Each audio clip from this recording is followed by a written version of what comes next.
Assalamualaikum warahmatullahi wabarakatuh.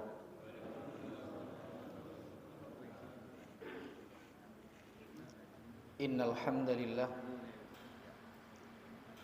nahmaduhu wa nasta'inuhu wa nastaghfiruh wa na'udzu billahi min syururi anfusina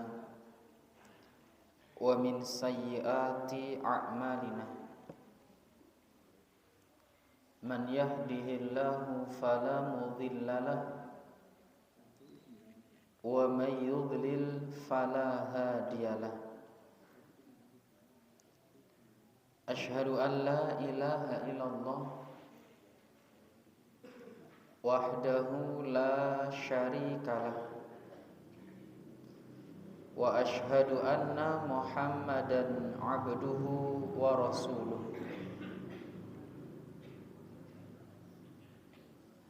Allahumma salli wa sallim ala habibina Muhammadin wa ala alihi wa sahbihi wa man tabi'ahum bi ihsanin ila yaumiddin, amma ba'du.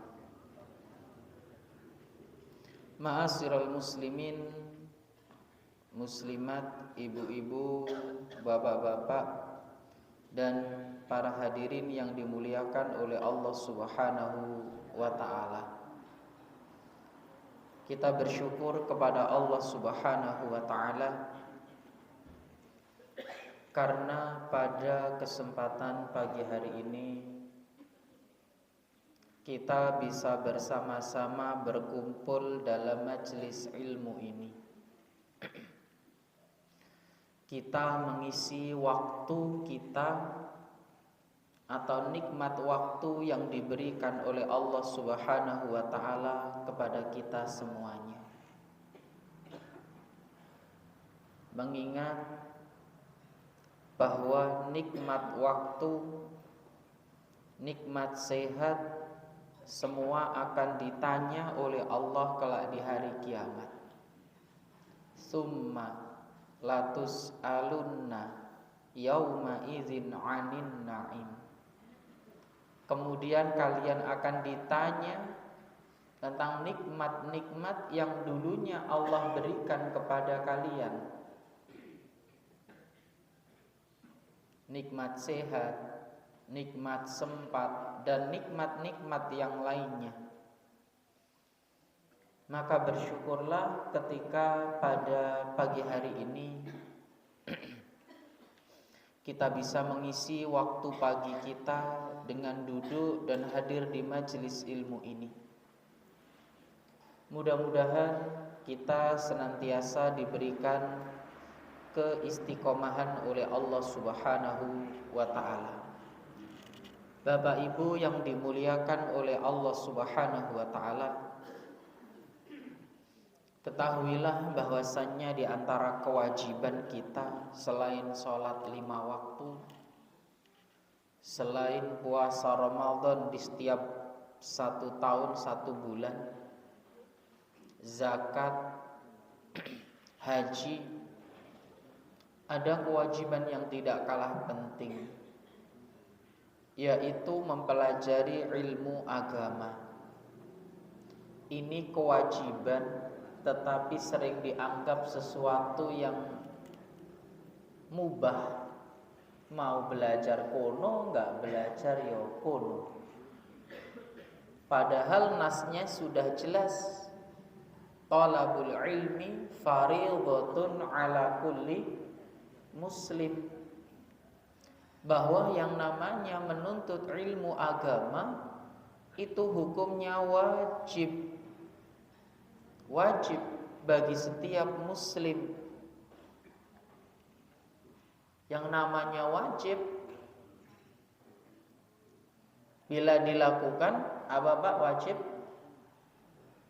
mendapat pahala. Jika ditinggalkan, berdosa. Tapi kembali lagi, sebagian umat Islam menganggap bahwa menuntut ilmu itu mubah. Mau datang ya kono, enggak datang ya ora kober. Padahal untuk sholat kita berusaha untuk selalu melaksanakan. Puasa Ramadan Masya Allah. Tapi untuk belajar agama terkadang masih berada dalam benak kita, oh ini hanyalah sesuatu yang mustahab. Mau berangkat ya nggak apa-apa, mau nggak berangkat ya nggak apa-apa. Mari kita rubah perspektif ini, sudut pandang ini. Sekali lagi Rasul telah menegaskan talabul ilmi fardhatun ala kulli muslim, bahwa menuntut ilmu itu adalah kewajiban bagi setiap umat Islam. Ma'asyiral muslimin yang dimuliakan oleh Allah Subhanahu wa taala. Fa insyaallah di kesempatan yang berbahagia ini, di pagi yang berbahagia ini, kita akan membahas satu tema. Di antara tema tersebut adalah agar kita bisa istiqomah dalam ketaatan kepada Allah. Ma'asyiral muslimin yang dimuliakan oleh Allah Subhanahu wa ta'ala. Disebutkan oleh Syekh Abdul Razak hafizahullah dalam menutup kitabnya dengan ungkapan yang indah dari Syekhul Islam Ibnu Taimiyah rahimahullah.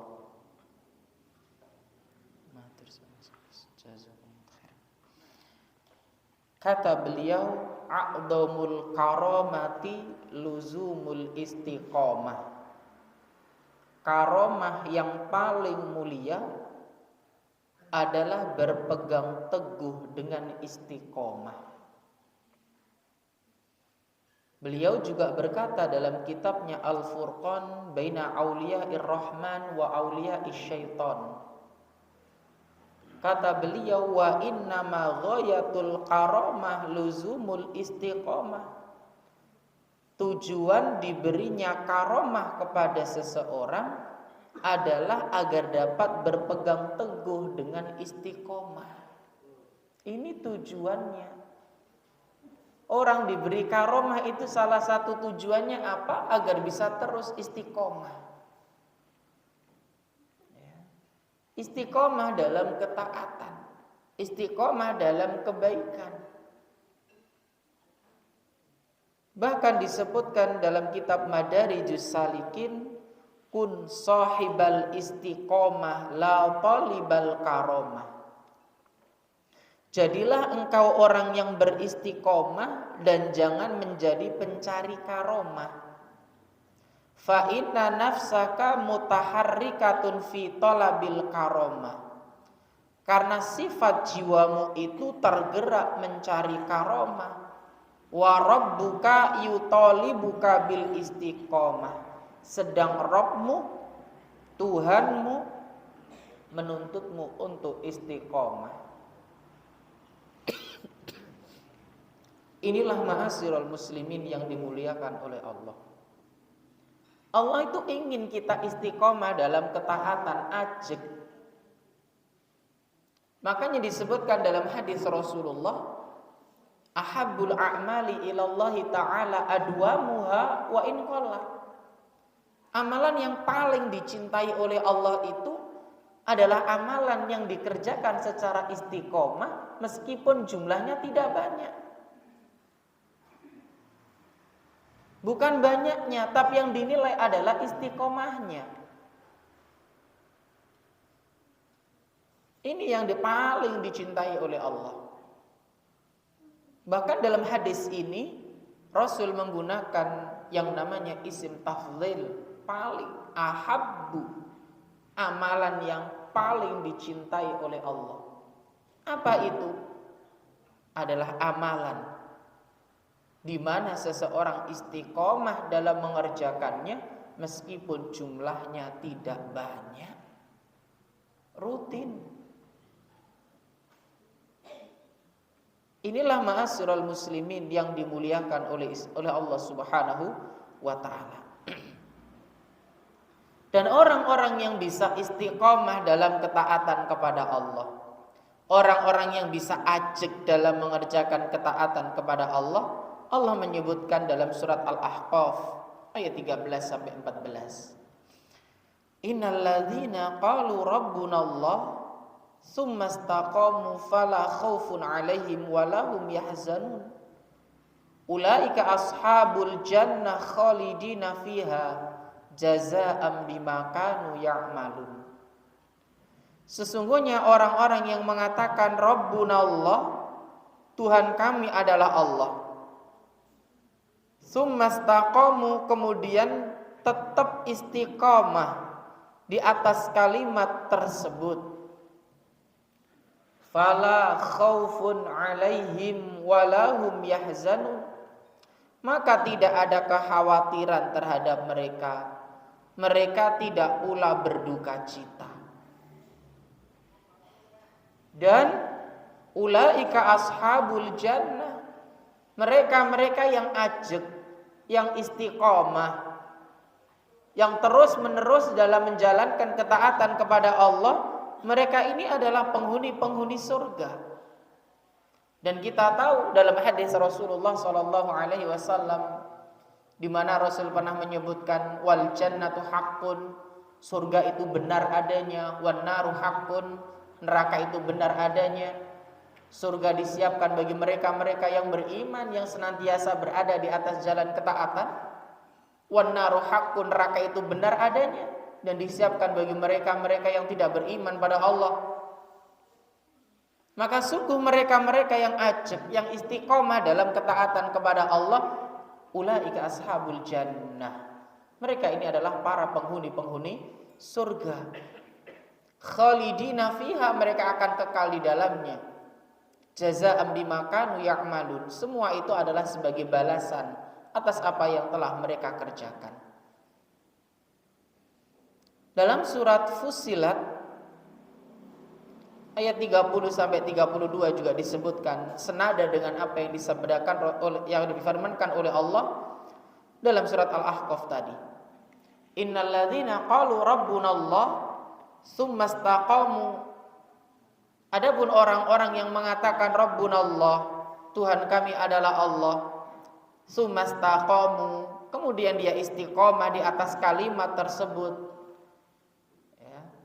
Dia istiqomah di atas kalimat tersebut, istiqomah dalam ketaatan, istiqomah dalam mentauhidkan Allah.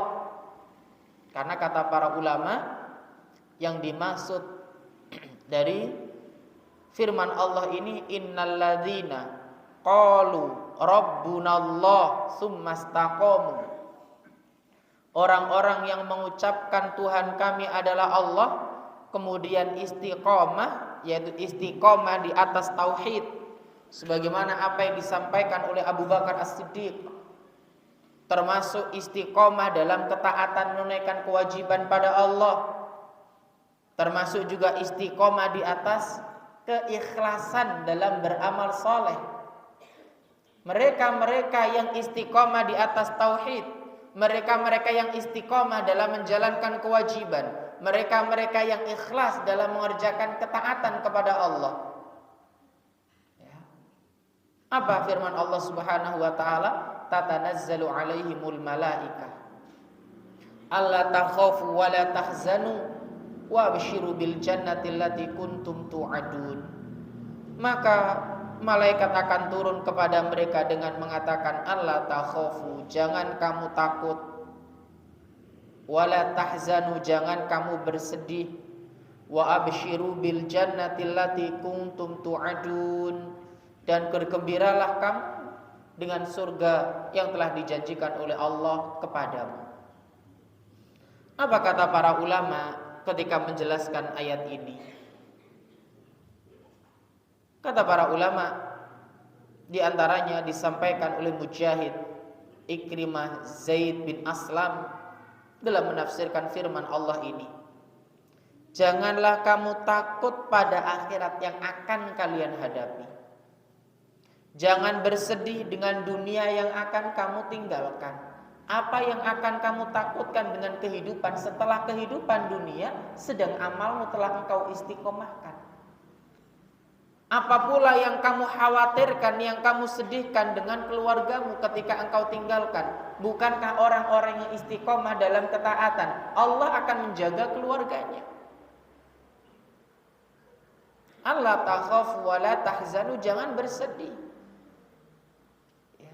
Anakmu, keluargamu ya, akan senantiasa dijaga oleh Allah Subhanahu wa taala. Makanya di antara hal yang hendaknya dilakukan oleh orang tua ketika dia menginginkan anak-anaknya, keturunannya dijaga oleh Allah, hendaknya mereka menjaga perintah-perintah Allah. Orang yang ingin keluarganya dijaga oleh Allah, hendaknya mereka menjaga perintah-perintah Allah. Ma'asyiral muslimin yang dimuliakan oleh Allah Subhanahu wa taala. Nahnu awliya'ukum fil hayati dunya wa fil akhirah. Kamilah akan adalah pelindung-pelindung kalian.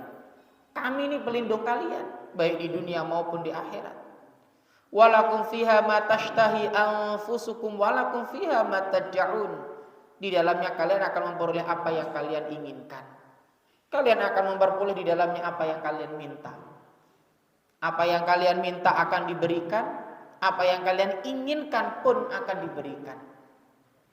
Inilah surga. Ma'asyiral muslimin yang dimuliakan oleh Allah Subhanahu wa taala. Dan kita ingin mendapatkan ini. Dimasukkan ke dalam surga. Keluarga kita dijaga oleh Allah sepeninggal kita. Kita dimasukkan ke dalam surga yang kekal dan abadi. Apa yang kita inginkan diberikan, apa yang kita minta akan diberikan oleh Allah Subhanahu wa taala. Tapi kembali lagi bahwa istiqomah, ajak dalam beribadah kepada Allah, dalam mentauhidkan Allah, dalam mengikhlaskan ibadah karena Allah bukanlah sesuatu yang mudah. Istiqomah di atas kalimat tauhid tidaklah mudah. Istiqomah di atas menjalankan ketaatan dengan ikhlas pun bukan perkara yang mudah. Yang dikatakan oleh para ulama tadi, istiqomah dalam 3 hal ini, istiqomah di atas tauhid, istiqomah dalam menjalankan kewajiban, istiqomah dalam menjalankan ketaatan dengan ikhlas, 3-tiganya bukan perkara yang mudah. Lihatlah dulu bagaimana sahabat-sahabat ridwanullahu alaihim ajmain. Ketika mereka istiqomah di atas kalimat tauhid la ilaha illallah, nyawa taruhannya. Nyawa taruhannya.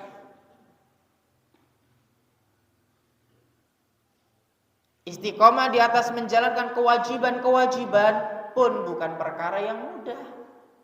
Ajak terus menerus. Sholat bisa ajak, alhamdulillah. Tetapi sudahkah kita ajak dalam 5 waktunya, tepat waktunya? Bukan perkara yang mudah. Termasuk ikhlas dalam menjalankan perintah-perintah Allah, dalam mengerjakan amal soleh. Ini bukan perkara yang mudah. Bahkan di antara sesuatu yang paling sulit diobati adalah mengobati hati kita agar ikhlas dalam beribadah. Karena yang namanya hati gampang berbolak-balik. Maka apakah yang harus kita lakukan agar kita bisa meraih keistiqomahan ini? Agar kita bisa ajak dalam menjalankan ketaatan. Agar kita tetap istiqomah, ajak, lurus di atas kalimat tauhid ini. Yang pertama, ma'asyiral muslimin yang dimuliakan oleh Allah Subhanahu wa taala. Ketika kita mengharapkan, menginginkan sebuah keistiqomahan dalam ketaatan, keistiqomahan dalam menyembah Allah Subhanahu wa taala, ikhlas dalam menjalankan ketaatan, perbanyak berdoa. Kenapa perbanyak berdoa? Karena Rasulullah menyebutkan laisa syai'un akrama 'ala Allah. Ya. Laisa syai'un akrama 'ala Allah taala minad du'a. Tidak ada sesuatu yang lebih besar pengaruhnya di sisi Allah selain doa. Bahkan dalam kitab Ad-Da'wah Dawa disebutkan ad-du'a silahul mu'min. Doa ini senjatanya seorang mukmin. Ketika tidak ada satupun orang yang datang membantu kita, maka sejatinya inilah senjata ampuh kita, doa.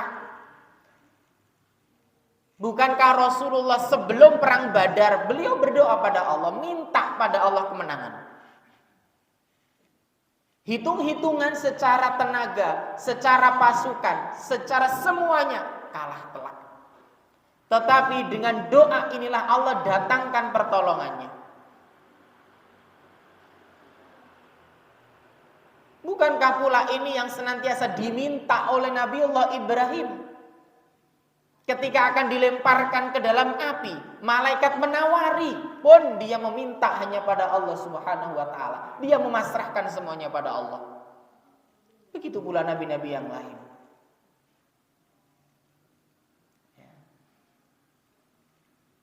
Maka sekali lagi, laisa syai'un aqrama 'ala Allah taala minad du'a. Tidak ada sesuatu yang lebih besar pengaruhnya di sisi Allah melebihi sebuah doa. Luar biasa ini. Dan kita tahu juga bahwasannya ketika seorang berdoa pun kembalinya pada dia.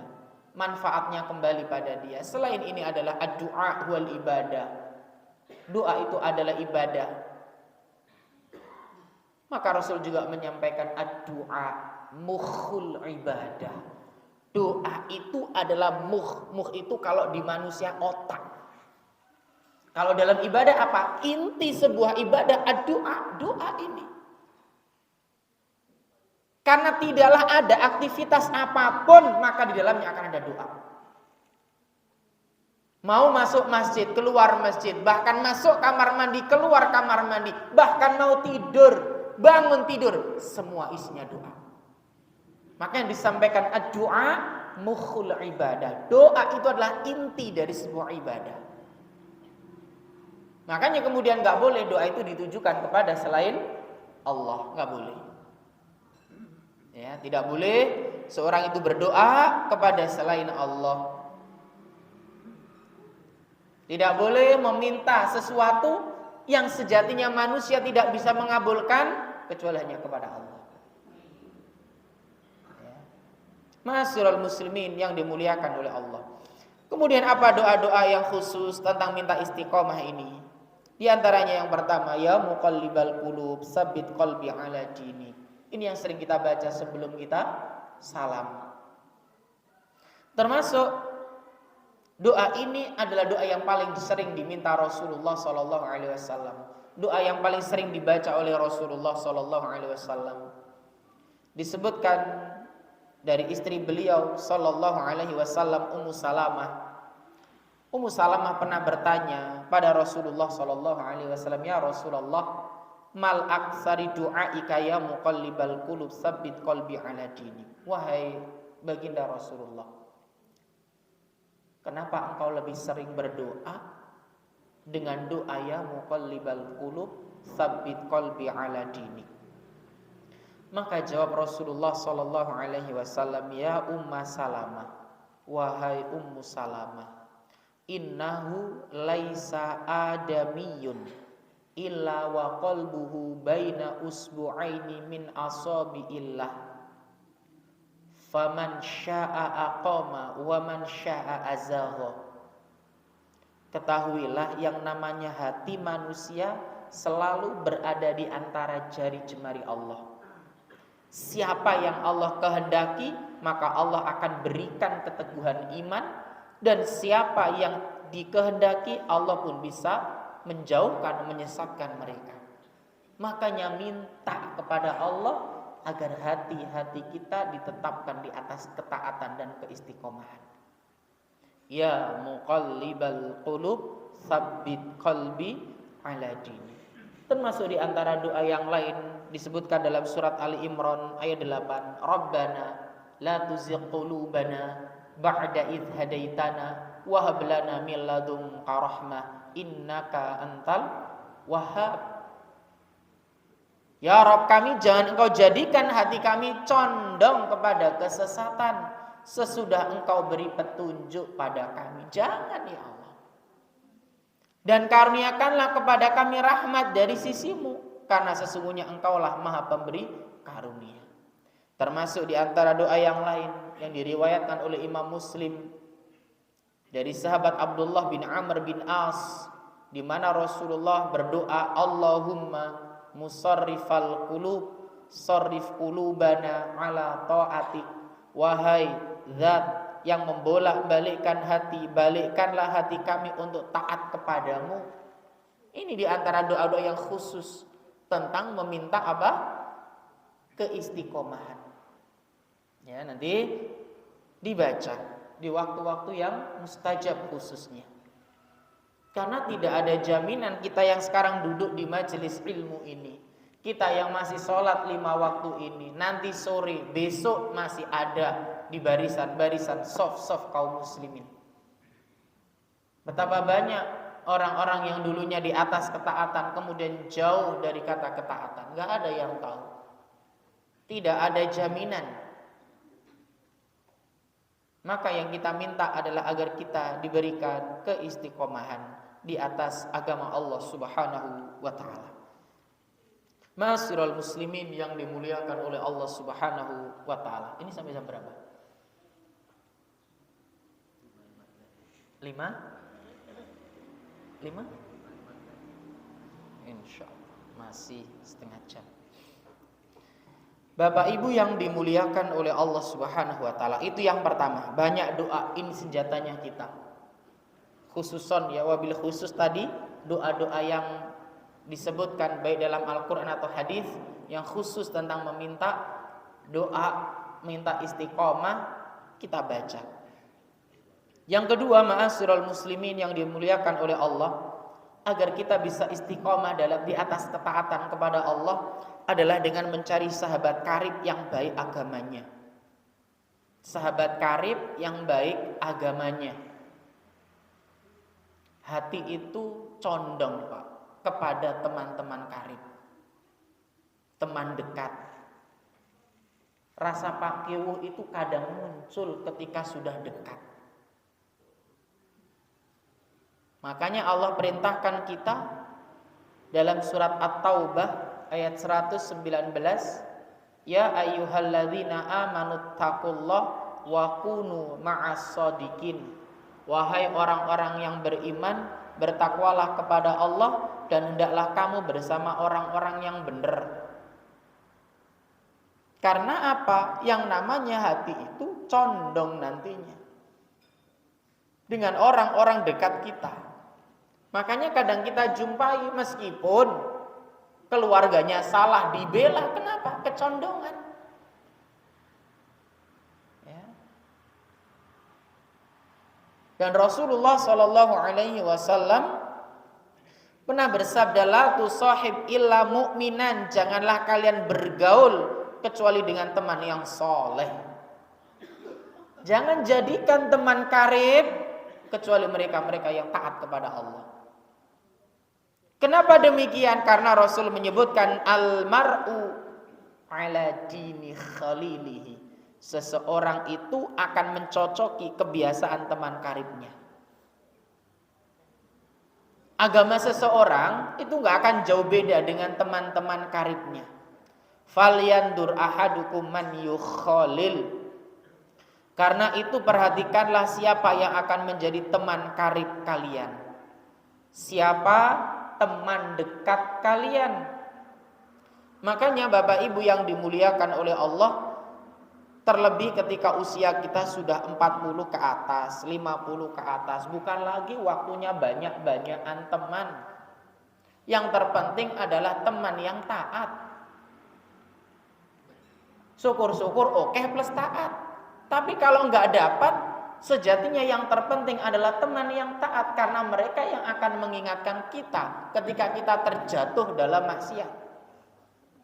Bukankah paman Rasulullah SAW, paman Rasulullah menjelang sakaratul mautnya, di sana ada Rasulullah yang dibela setiap waktu. Bahkan tidak ada nih yang mengganggu Rasulullah ketika masih ada paman beliau. Di sana ada Rasulullah menjelang wafatnya. Siapa ini yang dimaksud? menjelang wafatnya beliau atau dia ya, di sana ada Rasulullah dan di sana ada banyak teman karibnya, termasuk kerabatnya. Rasulullah hanya mengatakan, ya ammi qul la ilaha illallah kalimatun uhajju laka biha indallah, pamanku, ucapkan kalimat la ilaha illallah. Kalimat, satu kalimat yang akan aku jadikan hujjah di hadapan Allah. Tetapi yang lain mosok ya ati ninggalno agamane mbah-mbah awak dhewe to. Siapa yang diikuti?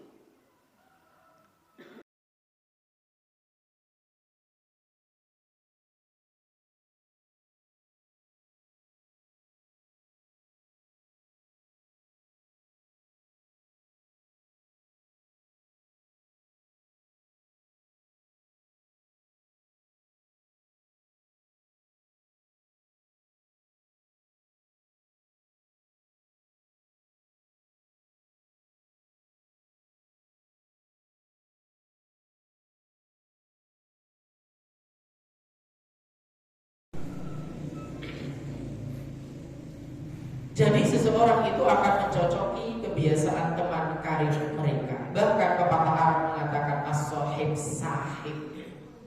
Teman itu, yang namanya sahabat karib itu akan menarikmu, mempengaruhi. Sahabat, ini pepatah Arab. Sahib sahib. Makanya ada orang ngajarin anaknya gak entek, apa ya ibaratnya, nggak habis-habis dalam mendidik anaknya. Itu bisa berubah drastis ketika bertemu teman yang nggak benar. Nggak lama itu. Mondok sekian tahun, ya sekian tahun ketemu teman yang nggak benar, selepas dari itu bukan mempengaruhi, tapi bisa dipengaruhi. Sahib sahib. Makanya Bapak Ibu yang dimuliakan oleh Allah, kita yang di usia sudah 40 naik, bukan lagi banyak-banyakan teman, tapi nyarilah teman karib yang bisa mengingatkan kita manakala kita terjatuh dalam maksiat, yang mendoakan kita.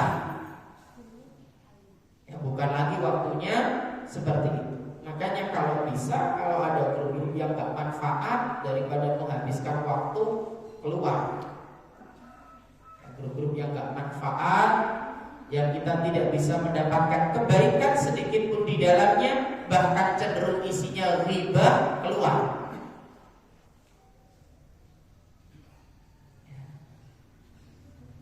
Karena sejatinya ketika ada kemaksiatan dan kita diam di dalamnya, percuma, daripada kita terimbas dosa. Keluar lebih baik. Loh, pakai Ustaz lah ini ketika sudah teman dekat, pakai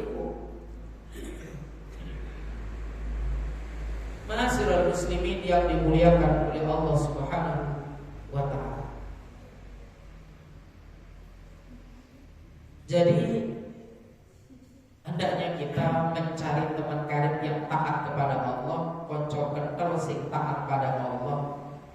Kenapa? Yudhar bil mar'i ma yudhar bi qarinihi. Seseorang itu bisa dinilai dari orang yang jadi teman dekatnya. Ini Bapak Ibu, kita itu bisa dinilai dari siapa teman dekat kita. Makanya anak-anak kita juga demikian.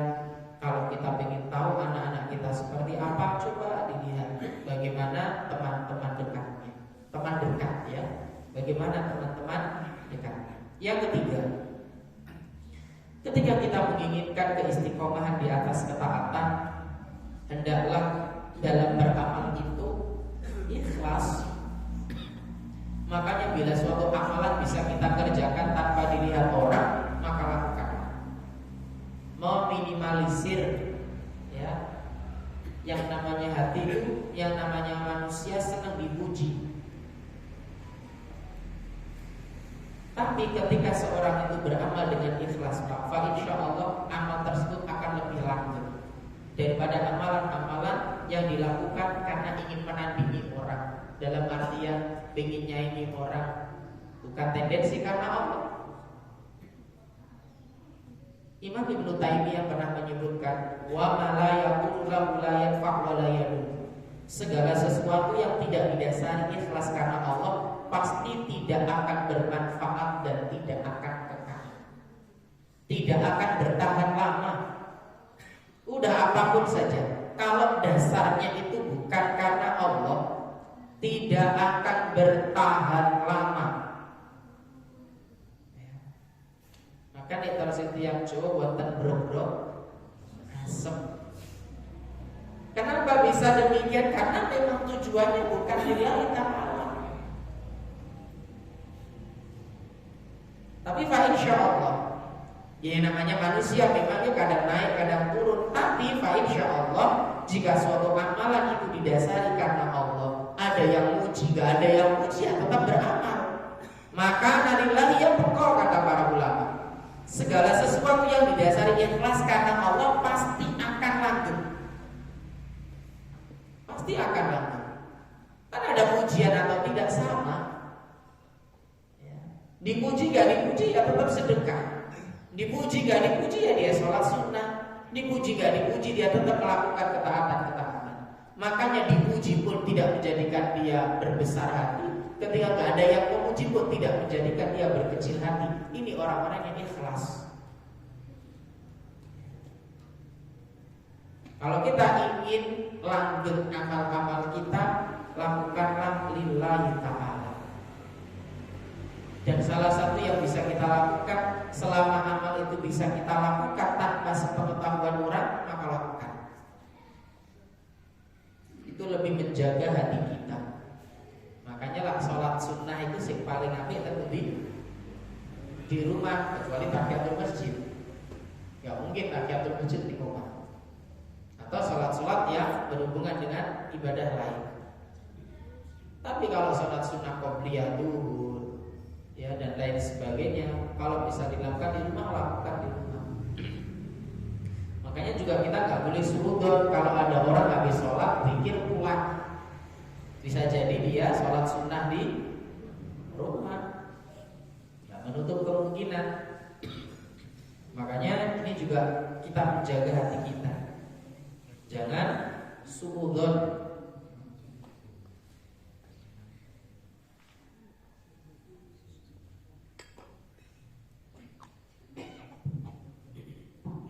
Bapak Ibu yang dimuliakan oleh Allah Subhanahu wa ta'ala. Kemudian yang berikutnya, agar kita bisa istiqomah, hendaklah rajin-rajin muhasabah. Apa muhasabah itu? Introspeksi diri, duduk introspeksi tonggone. Apa introspeksi kacane? Kita itu lebih gemar melihat orang lain dan menilai orang lain daripada menilai diri kita sendiri. Koyo ini ono wong sholat, koyo gak ono bener iku, kok kurang ini. Sedangkan awak dhewe gak tahu delok jadi sholat awak dhewe wis bener apa dulu. Ketika melihat orang lain beramal, selalu terbesit dalam benak kita mungkin sesuatu yang buruk. Padahal Allah perintahkan kita, ya ayyuhalladzina amanu taqullah, wahai orang-orang yang beriman, bertakwalah kepada Allah, wal tanzur nafsum ma qaddamat lighad. Bertakwalah kepada Allah dan hendaklah setiap diri memperhatikan apa yang telah diperbuat untuk hari esok. Untuk hari esok ini apa yang sudah kita perbuat? Ya, sholat kita bagaimana? Amalan kita yang lain bagaimana? Yang harus kita koreksi pertama, sudahkah kita mengerjakan yang wajib? Dan adakah yang wajib ini yang kita lalaikan? Yang kedua, perhatikan apakah ada sesuatu yang haram yang kita kerjakan. Ya, jadi introspeksi diri itu dari yang wajib, yang penting dulu, yang diwajibkan dulu. Adakah yang wajib kita tinggalkan? Adakah sesuatu yang haram yang kita kerjakan? Kemudian, apakah kita lalai dari ketaatan-ketaatan? Bukankah kebanyakan penghuni neraka? Ya, walaqad darabna li jahannama katsiran minal jinni wal ins. Sungguh kebanyakan penghuni neraka jahanam adalah dari golongan jin dan manusia. Punya hati tapi lalai. Ya. Punya hati tapi lalai. Diberi pendengaran digunakan dalam kelalaian. Diberi penglihatan lalai semuanya. Mereka-mereka yang lalai ini disebutkan oleh Allah ulaika kal an'am bal hum adall. Mereka ini seperti binatang ternak, bahkan lebih hina kata Allah. Ulaika humul ghafilun. Mereka ini orang-orang yang lalai. Allah berikan semua kenikmatan yang luar biasa pada mereka, tapi mereka lalai. Lalai dari bersyukur, lalai dari menggunakan di jalan-jalan ketaatan, lalai dari mengingat Allah. Ini Bapak Ibu. Makanya ini perlu kita introspeksi diri, muhasabah. Bagaimana salat-salat kita, bagaimana kewajiban-kewajiban kita. Ya. Ini yang harus diperhatikan. Mengoreksi niat-niat kita. Dan tentunya banyak lagi. Kita perhatikan bagaimana ya, apa persiapan kita, apa amal-amal yang sudah kita kerjakan. Ketika kita menginginkan sebuah keistiqomahan di atas jalan-jalan ketaatan, maka yang harus kita lakukan rajin-rajinlah untuk introspeksi diri. Jangan ngoreksi orang lain, apalagi kita tidak punya kompeten di sana. Ngoreksi sholat orang lain, padahal kita juga gak ngerti jadi sholat lewat dewi, gak ngerti ilmu nih. Ya, tapi sekali lagi ini manusia. Ketika hati sudah kotor, ya ini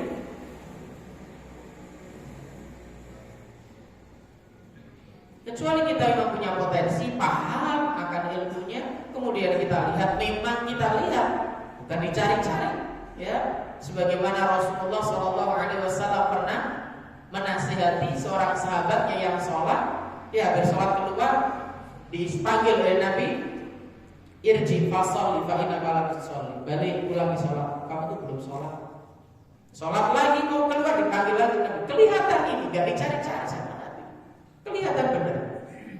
Irji fasol fa innaka lam tusalli sampai 3 kali. Kemudian orang itu sudah wis angkat tangan, ya Rasul, ya iki iso ati piye. Kemudian diajari oleh Nabi sholat yang benar. Kalau rukuk, ya rukuklah sebagaimana orang rukuk, bener-bener tenang. Nek sujud, ya sujud sing tenang.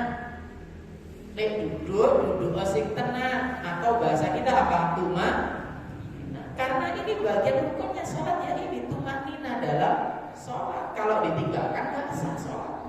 Makanya diingatkan sama Nabi.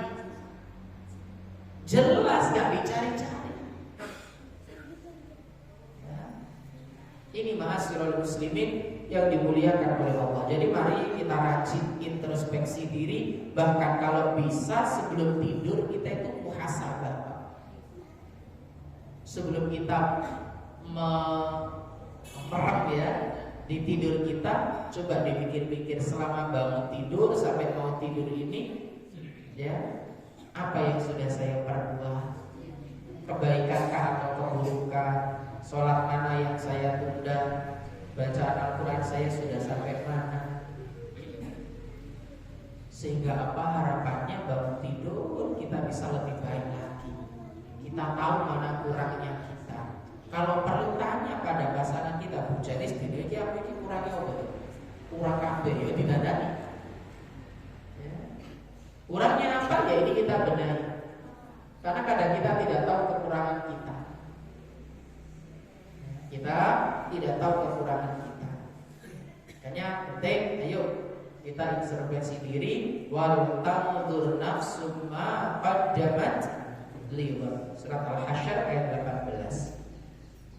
Kemudian yang berikutnya, Bapak Ibu yang dimuliakan oleh Allah Subhanahu wa ta'ala, agar kita bisa istiqomah di atas ketaatan kepada Allah Subhanahu wa ta'ala, yaitu hendaknya mempelajari dan memahami Al-Quran.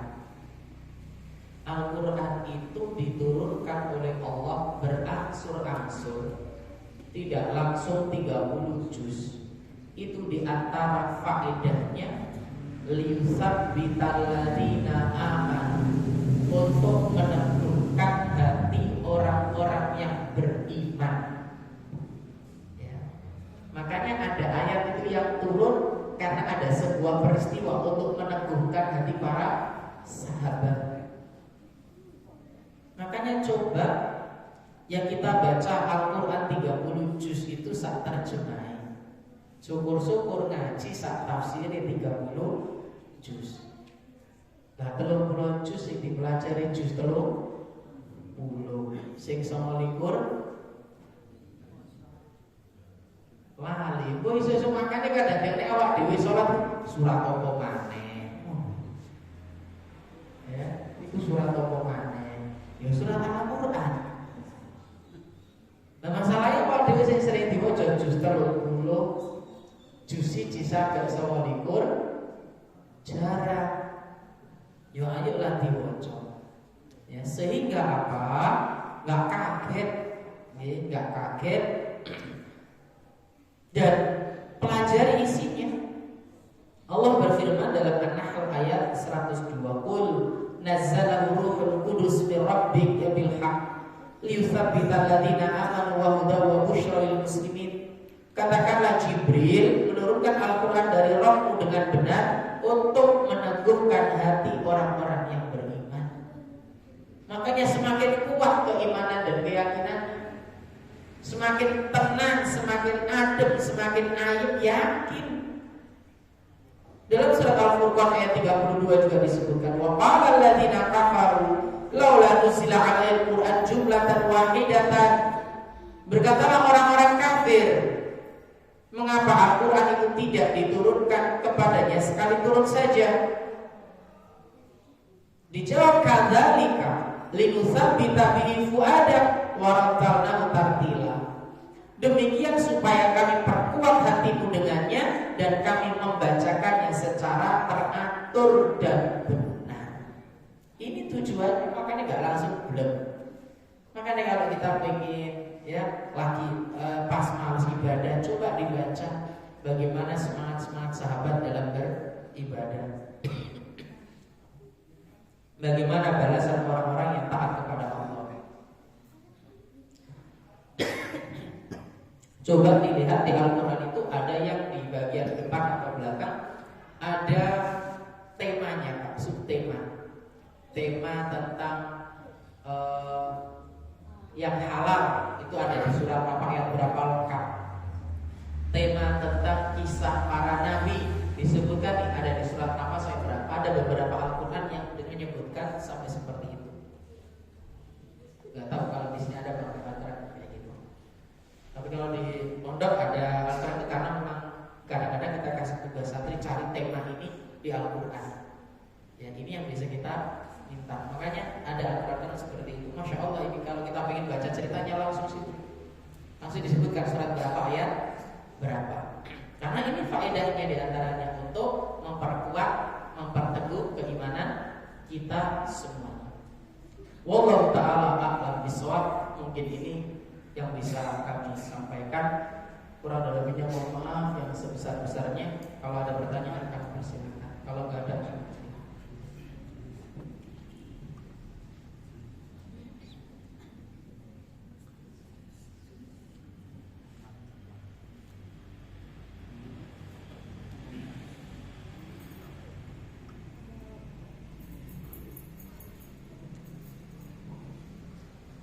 sekarang insyaallah ini.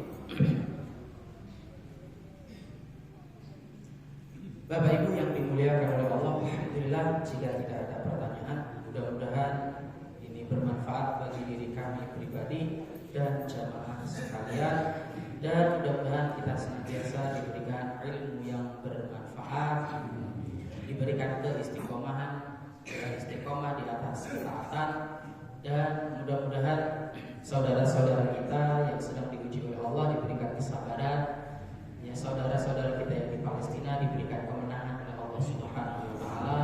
Kemudian saudara-saudara kita yang sedang sakit diberikan kesembuhan oleh Allah Subhanahu wa taala. Dan termasuk saudara-saudara kita yang telah mendahului kita diampuni dosa-dosanya oleh Allah Subhanahu kita akhiri dengan doa kafaratul majlis. Subhanallahumma wa bihamdika, asyhadu an la ilaha illa anta, astaghfiruka wa atubu ilaik. Alhamdulillahirabbil alamin. Assalamualaikum warahmatullahi wabarakatuh.